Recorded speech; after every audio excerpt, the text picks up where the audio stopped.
It was a long time ago, in the late 15th century. European ships reached the coasts of West Africa, searching for gold and valuable spices.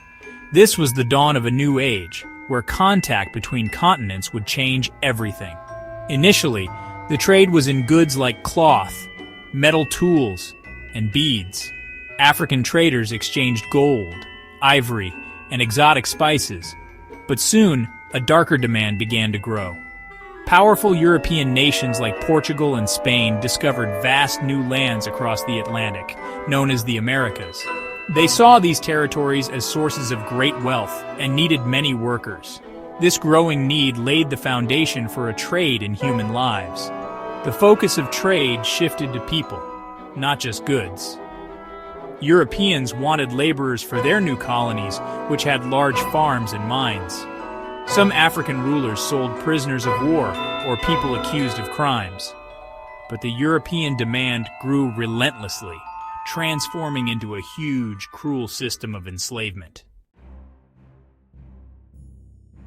Enslaved African people were forced onto ships for a terrible journey called the Middle Passage. It was a long and dangerous voyage across the vast Atlantic Ocean. The ships were packed tightly, with almost no space to move. Conditions were terrifying and deadly. Many did not survive. People were chained together in dark, hot, and dirty holds. There was never enough food or clean water, and sickness spread quickly.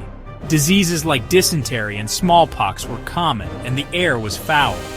This journey was filled with immense suffering and despair. European colonies in the Americas needed workers for large farms called plantations. These plantations grew crops like sugar, tobacco, and cotton, making a lot of money for Europeans. The work on plantations was incredibly hard, back-breaking labor in difficult climates.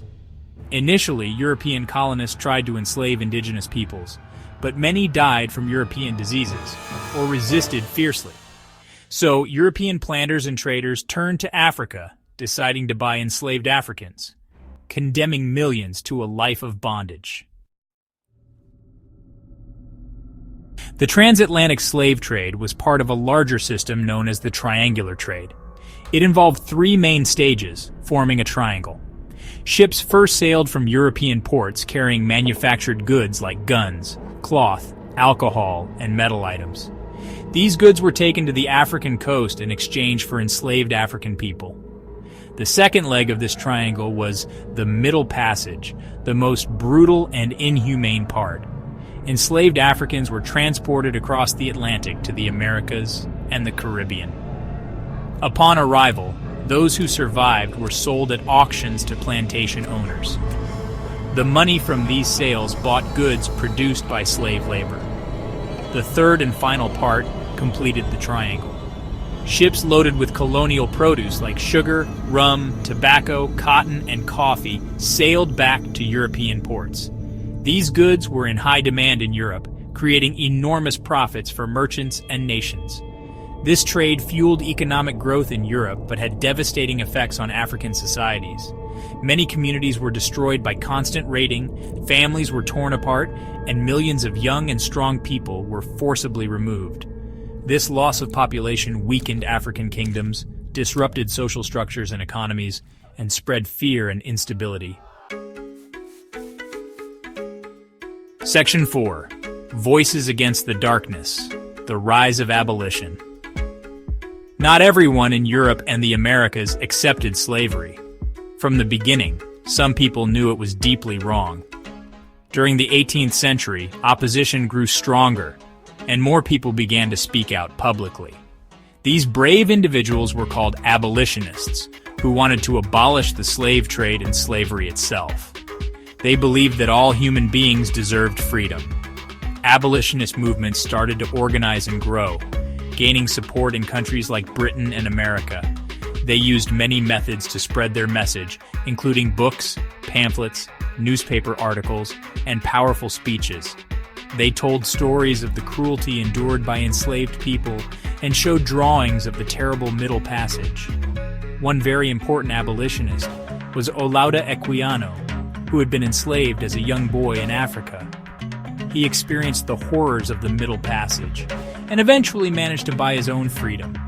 He then wrote a book about his life, The Interesting Narrative of the Life of Olaudah Equiano, which became a bestseller. Another key figure was William Wilberforce, a dedicated member of the British Parliament. He campaigned tirelessly for many years to pass laws that would outlaw the slave trade, facing strong opposition from those who profited. Section 5. The End of the Trade and Its Lingering Shadow. The struggle to end the transatlantic slave trade was long and difficult. Abolitionists worked with great determination for decades.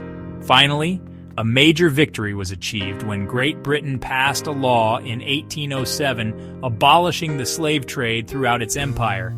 This meant British ships could no longer transport enslaved people. Other nations followed Britain's example, but slowly. The United States banned the importation of slaves in 1808, but slavery itself continued, especially in the southern states. An internal slave trade grew within the U.S., and it took the American Civil War from 1861 to 1865 to finally end slavery there. Even after the slave trade and slavery were abolished, their terrible effects did not disappear quickly. The transatlantic slave trade had a profound impact, shaping societies in Africa, Europe, and the Americas.